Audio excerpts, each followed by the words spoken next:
తిరుపతి శ్రీ కోదండరామస్వామివారి ఆలయ పవిత్రోత్సవాల్లో భాగంగా రెండవ రోజు పవిత్ర సమర్పణ శాస్త్రోక్తంగా జరిగింది.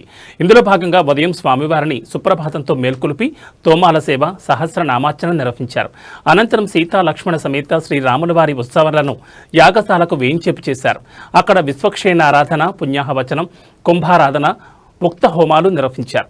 ఈ సందర్భంగా శ్రీ సీతా లక్ష్మణ సమేత శ్రీ కోదండరామస్వామి వారి ఉత్సవమూర్తులకు స్వపన తిరుమంజనం వేడుకగా జరిగింది.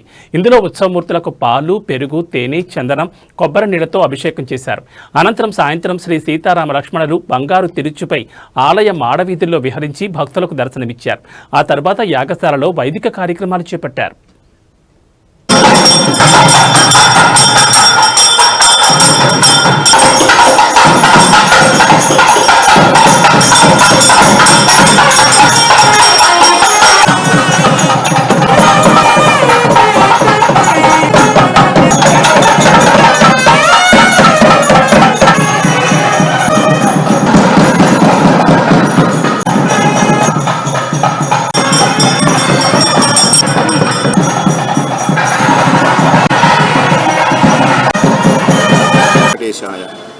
శ్రీరామచంద్ర పరబ్రహ్మణే నమః.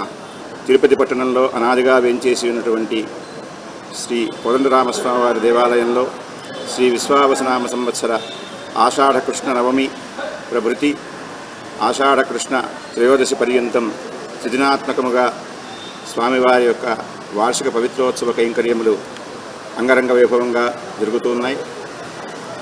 నిన్నటి రోజున పవిత్ర ప్రతిష్ఠ కార్యక్రమాలను పరిపూర్తి చేసుకుని ఈరోజు ఉదయం స్వామివారికి స్థపన తిరుమంజనం, సర్వదేవత్య ప్రధాన హోమ కార్యక్రమాలను నిర్వహించి అదేవిధంగా సుముహూర్త కాలంలో శ్రీ హనుమత్ సీతా లక్ష్మణ సమేత కోదండరామస్వామి వారికి శ్రీ వైఖానస భగవత్ శాస్త్రానుసారంగా స్వామివారికి పవిత్ర సమర్పణ మహోత్సవాన్ని అధికారులు అత్యంత వైభవపేతంగా నిర్వహించి ఉన్నారు.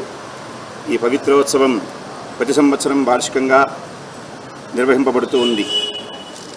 ఈ పవిత్రోత్సవ కైంకర్యం యొక్క ఉద్దేశ్యం స్వామివారి యొక్క నిత్య కైంకర్యాలలో జరపబడేటువంటి అనేకమైనటువంటి ఉపచారాలను సమర్పించే క్రమంలో అజ్ఞానం చేత స్వామివారి యొక్క కైంకర్యాలు ఏదైనా దోషాలు ఏర్పడినట్లయితే ఆ దోషాలన్నీ కూడా నివృత్తి అయ్యి పరిపూర్ణమైనటువంటి సంవత్సర అర్చనా ఫలం సర్వలోక హితార్థమై సంప్రాప్తించేందుకు గాను ఈ యొక్క పవిత్రోత్సవాన్ని నిర్వహించడం